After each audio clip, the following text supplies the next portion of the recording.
Before we begin, I need to ask you something. Stories like this are not easy to tell, and they are even harder to hear. If you feel the weight of these forgotten voices, if you believe these hidden histories deserve to be uncovered, then subscribe to this channel. It costs nothing, but it keeps these buried truths from fading back into silence. The story you are about to hear is not meant for comfort. It is not a tale of triumph or resilience, but of decay, of bloodlines tangled into knots so tight that even time itself struggles to pull them apart.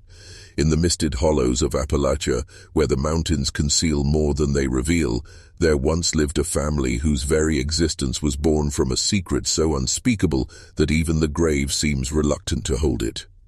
Their lives, their children, their entire lineage were shaped by an arrangement that defied both God and nature. A mother, not bound to one husband, but swapped between two brothers, her body, her womb, her identity, reduced to an object of trade within her own household. And from that silent transaction, an entire clan emerged. This was not just poverty's doing, nor the cruelty of circumstance, but a choice woven into the fabric of isolation. A choice that grew into ritual, one that became whispered folklore among the nearby townsfolk. They called them strange, they called them cursed, but no one dared to intervene. For in those mountains, families guarded their secrets like wolves guard their dens, and any outsider who pried too deeply risked never returning. The photographs that survive today are haunting. Faces that do not align, eyes that wander in opposite directions, children whose very features seem to cry out against the blood that made them. These are not just images of hardship, but of a genetic spiral collapsing inward, generation after generation. Yet behind each distorted face was a story of a mother who bore children she could not name with certainty, of brothers who shared not only her, but the twisted legacy of their choices, and of offspring who never knew where one parent ended and the other began. And as we unearth this story, we find ourselves asking a question most dare not whisper. When bloodlines become this tangled, does family even exist anymore? Or does it collapse into something else entirely? A tribe of ghosts still alive, their faces etched with the mistakes of those who came before them. This is the story of the most inbred clan ever found.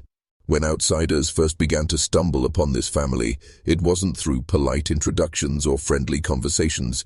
It was through whispers, rumors that clung to the smoke-filled taverns and the wooden church pews in nearby towns.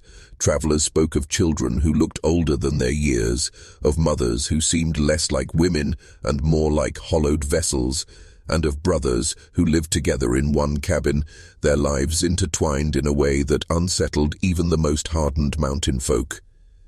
It was said that no one could quite tell who fathered whom. A boy might be called son by one brother on Monday and by the other on Tuesday. The mother never corrected them. Perhaps she had long ago surrendered to the confusion, or perhaps she knew that in the end it made no difference. Blood had been mixed so many times that the boundaries of kinship had dissolved. What remained was something else, something that both fascinated and horrified those who heard of it. Neighbors, when pressed, spoke cautiously. Some remembered seeing the family in town, moving in a small tight pack, eyes averted, voices hushed. Others recalled their appearances as something they couldn't quite describe without shuddering, faces too symmetrical in one place and asymmetrical in another, eyes that did not seem to look outward but inward, as though the very blood in their veins carried secrets too heavy for a child to bear. The mother, they said, had once been beautiful, or at least beautiful enough to draw the attention of two brothers in a region where women were scarce and choices were limited. But beauty in isolation becomes something different. It becomes property, and she, perhaps against her will, became a vessel passed back and forth. The men did not compete for her, they shared her, and the children she bore were not given the privilege of clarity, of knowing where they came from or who they were meant to be. In a land already plagued by poverty, superstition, and silence, this arrangement became a ritual of survival. But survival at what cost? For every child born into that household carried not just the name of the family, but the unmistakable marks of its curse. The horror of this clan is not in the violence of murder or war, but in the quiet, unbroken cycle of intimacy twisted back upon itself. It was not a single act that condemned them, but the repetition of it, year after year, generation after generation. By the time investigators, genealogists, and curious researchers would later piece together the fragments of this story, the damage had already been done. The children of this family grew into adults, and the adults into elders, but none of them ever truly escaped the shadow of their origin. Their bodies bore the record of it, their faces an unspoken confession that needed no words. And yet, beyond the physical, there was something else, something more disturbing than any crooked smile or wandering eye. It was the silence. Inside that household, silence was law. The brothers never spoke of their arrangement, for to speak it aloud would have meant acknowledging the grotesque pact they had made. The mother, trapped between them, surrendered her voice as well. Her children grew up in a world where questions were not asked, where the truth was something too dangerous to give shape to. And so the silence stretched on, binding them tighter than any rope. This silence spilled into the surrounding hills. Neighbors may have known, or at least suspected, but in Appalachia, one learns early not to meddle in another man's home. Poverty breeds its own laws, and survival often means turning your head from what unsettles you. Still, there was a quiet unease that surrounded this family wherever they went. Children in town would whisper cruel jokes, calling them cursed, touched, or unnatural. Adults avoided their eyes, as if by meeting their gaze they might glimpse something they could never unsee.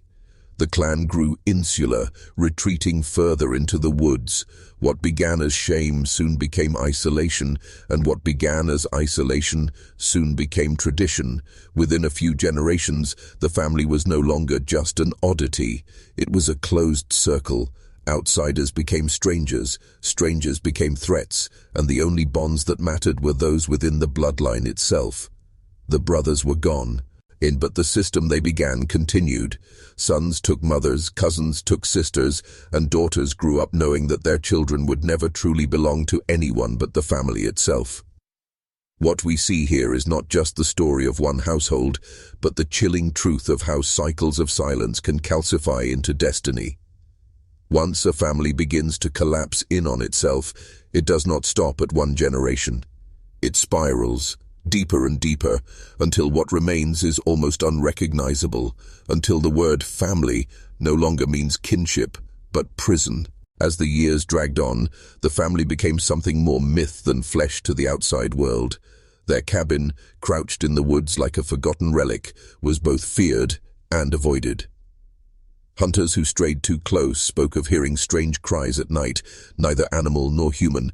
Travelers whispered of figures glimpsed at the tree line, bodies moving in jerks and shadows, eyes glinting strangely in the moonlight. But rarely did anyone approach, and fewer still dared knock upon their door. When the rare visitor did make contact, what they encountered was unforgettable. Children who did not speak, only stared. Adults whose words came out broken, garbled, or not at all. Some could not walk properly, shuffling on twisted limbs, their joints bent as though their bodies had forgotten how to move through the world. Others seemed perfectly still, eyes wide and vacant, as if they lived in a different place entirely, somewhere beyond the reach of language or reason. The mother was long gone by then, buried in an unmarked grave somewhere on that cursed patch of land. But her presence lingered in every face that remained. She was the root, and her choice, or her surrender, had echoed down into her grandchildren, her great-grandchildren, until the line itself was more like a reflection bouncing endlessly off cracked mirrors. Scientists who would later examine the family spoke clinically of genetic bottlenecks, of recessive traits made dominant by relentless repetition. But their words, cold and detached, could not capture the reality of what the locals had lived beside for generations. This was not science to them. It was haunting. It was the embodiment of a warning they carried in their bones, that when blood is turned inward too many times, it begins to eat itself alive. And yet, within that horror, there is something almost more disturbing. These people were not monsters. They were victims. Victims of isolation, of poverty, of a world that turned its back on them long before their blood turned against itself. Each child born into that family never asked for the life they were given. Each one carried the weight of choices they never made. And in that sense, their suffering was not just the family's shame, but the region's, perhaps even the nation's, for we allowed them to fade into silence, to become a legend of deformity, rather than a cry for help. The truth is this: the most inbred clan ever found did not simply exist, they endured, and their endurance is what makes their story all the more terrifying. If you are still watching, you are already braver than most. For this is the part of the story where the veil grows thinner, where what was whispered in shadow begins to take its full shape. And now, we must face the question that hovers like a ghost over this family's legacy. What does it mean to be born into a bloodline that was never meant to survive? By the mid-20th century, when researchers finally set foot on that land, the family had already become a living archive of genetic collapse. Some members could not form coherent speech, others could only grunt, moan, or shriek. Entire branches of the clan communicated not with words, but with sounds closer to animals than men. Still, they were not beasts. They cooked their food, they built their fires, they recognized each other, they lived and they endured, despite the world turning its back on them. The brothers who once shared their mother were long gone, but their experiment in survival lingered. What began with one woman being traded between two men had grown into a network of cousins, siblings, parents, and children whose identities were no longer distinct. In some cases, a man was both uncle and father to the same child. A woman was both cousin and mother to another. The family tree was no longer a tree at all. It was a circle, closing in tighter with each generation. What outsiders saw as grotesque, the family accepted as ordinary. And in that acceptance lies the deepest horror. For when the abnormal is repeated enough times, it becomes tradition, and tradition, once rooted, is nearly impossible to break. Those who documented this family often did so with a mix of fascination and disgust, but rarely compassion. To them, these people were specimens, bodies to be photographed, conditions to be studied. The raw humanity of their suffering was often stripped away, replaced with cold statistics and detached analysis. But beneath those reports lived real people who laughed, cried, feared, and loved in their own fractured way. What strikes hardest is this: they did not know the difference. To them, this was life. It was only outsiders who saw it as nightmare. And perhaps that is the most chilling truth of all: that you can live inside horror so long that it ceases to be horror at all. It simply becomes home. There is a photograph, one that has circulated among researchers, journalists, and the curious who stumble too close to the truth. In it, 3 members of the family stand before the decaying porch of their home. Their clothes are tattered, their shoes worn through, but it is not poverty that unsettles the viewer. It is their faces. One stares cross-eyed, lips pulled back in a half-smile that looks more like pain than joy. Another, older, leans forward as though the weight of his head is too much for his neck to bear. The third does not look at the camera at all. Instead, his gaze drifts somewhere far away, lost in a silence that no one can break. It is these images that continue to haunt those who discover the clan, because a photograph freezes time, and in that stillness, the reality becomes undeniable. This was not a myth. This was not folklore. This family existed, and their story is carved not just in memory, but in bone, in flesh, in every distorted feature preserved in those portraits. As outsiders, we are quick to recoil, to feel pity laced with revulsion, but to look at them longer is to feel something heavier, guilt. For this family is not just a reflection of their own choices, but of ours, of a nation that allowed entire pockets of people to sink into isolation so deep that even the laws of kinship unraveled.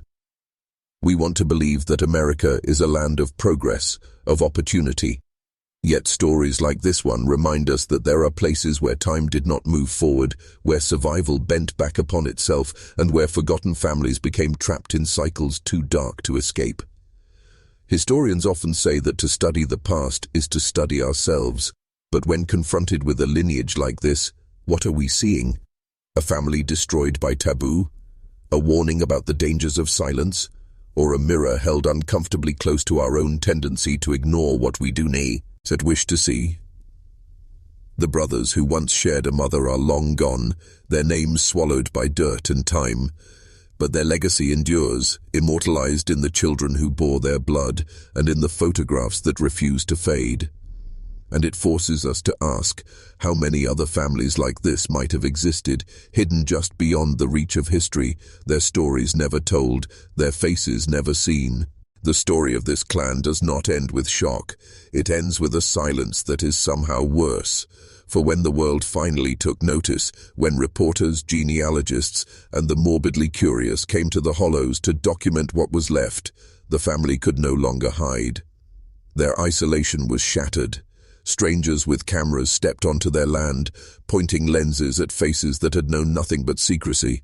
Some family members shrieked and scattered into the woods like frightened animals. Others stood frozen, staring directly into the glass eye of history, as if daring it to record what it had never been meant to see. And record it did. The photographs, the reports, the interviews, they spread. To outsiders, the family became a grotesque fascination. The clan was branded a symbol of inbreeding, of what happens when bloodlines fold in upon themselves. People consumed their tragedy like a spectacle, forgetting that behind each image was a human life, lived in quiet suffering. The brothers who had first shared their mother had never imagined that their private pact would echo into the world this way. What began as silence ended as exposure, and exposure is its own form of cruelty. The surviving descendants live in the shadow of that exposure. Some remain in the hills, shunning outsiders, their lives still defined by secrecy. Others moved away, trying desperately to escape the weight of their name, their faces, their blood. But history is not so easily outrun. Their family became a symbol not just of taboo, but of America's hidden corners, the places where progress never reached, where silence became law, and where bloodlines bore scars that can never heal. What makes this story unforgettable is not the deformities, not the haunting photographs, not even the pact between two brothers and their shared wife. It is the way we, as a society, respond to such a story. We look, we recall, we whisper, and then we turn away. But the faces remain. The children who never chose their fate remain. The memory of a mother reduced to an object of exchange remains. And whether we admit it or not, their story is part of our story. In the end, the most inbred clan ever found is more than a curiosity. It is a warning carved into the bones of Appalachia itself, a reminder of what happens when silence replaces compassion, when isolation replaces community, and when survival is twisted into something that no longer resembles life.